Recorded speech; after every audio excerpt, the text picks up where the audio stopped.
Welcome everyone on Ayurveda with SV. So, in previous lecture we have learned the first half of menstrual cycle.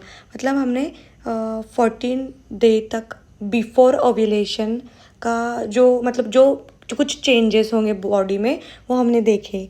Now in this video we are going to learn the changes after the ovulation.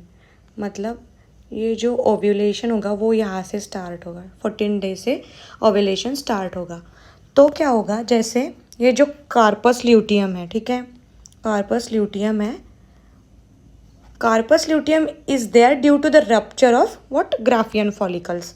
Graafian follicles के rupture की वजह से वहाँ पे corpus luteum है. तो जो Graafian follicle है उनका रप्चर होगा वो किसकी वजह से होगा, LH की वजह से. वो होगा LH की वजह से, ठीक है.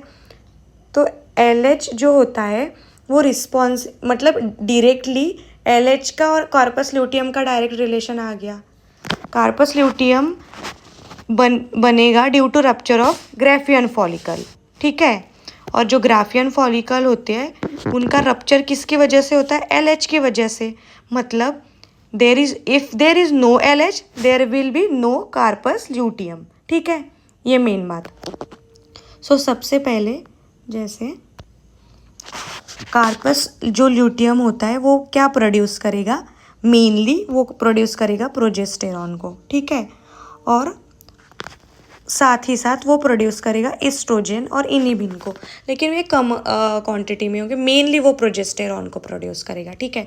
तो जो प्रोजेस्टेरॉन होता है वो बॉडी में बिफोर ओव्यूलेशन और आफ्टर ओव्यूलेशन अलग अलग चेंजेस करता है, ठीक है. तो हम अब ओव्यूलेशन हो गया है तो हम अब बिफोर ओव्यूलेशन की बात ख़त्म हो गई. अब अपन आफ्टर ओव्यूलेशन जो प्रोजेस्टेरॉन चेंजेस करेगा वो देखेंगे, ठीक है. सो जैसे ये जो प्रोजेस्टेरॉन होता है वो क्या करेगा, निगेटिव फीडबैक देगा FSH और LH को, ठीक है. निगेटिव फीडबैक देगा FSH और LH को.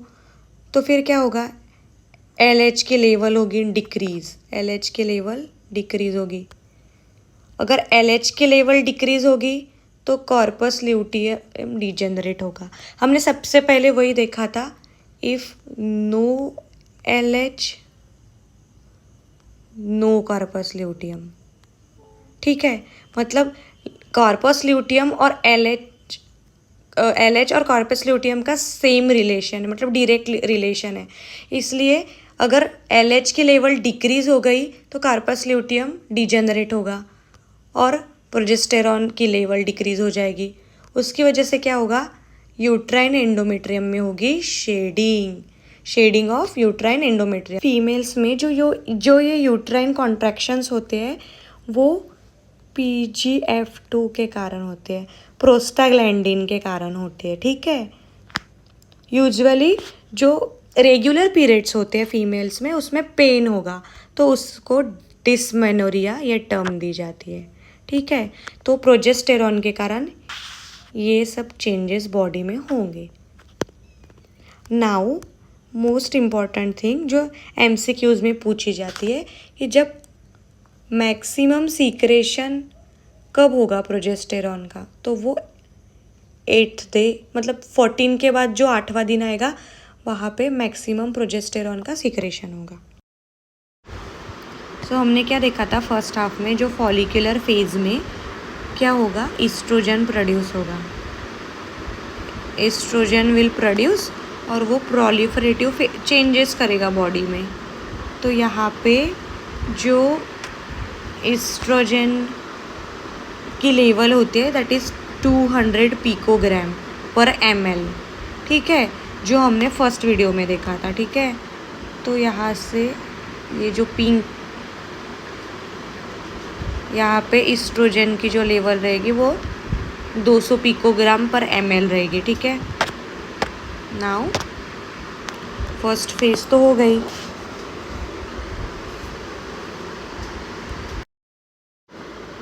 अब जो एस्ट्रोजन है वो बढ़ चुका है, it will give positive feedback to LH. उसके कारण LH सर्ज भी होगा.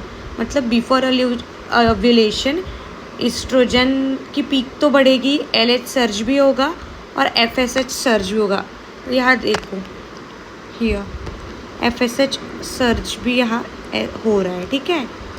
मेनली इसमें पूछने वाले MCQ जो होते हैं उसमें बताया जाता है, मतलब मेनली पूछा जाता है कि जो टाइम पीरियड होता है, यहाँ से LH स्टार्ट हो गया, LH सर्ज, वहाँ से यहाँ से लेके ओव्यूलेशन तक में कितना टाइम लगता है, ऐसे MCQ में पूछते हैं। सो 32 to 36 आवर्स यहाँ पे टाइम पीरियड लगता है, ठीक है।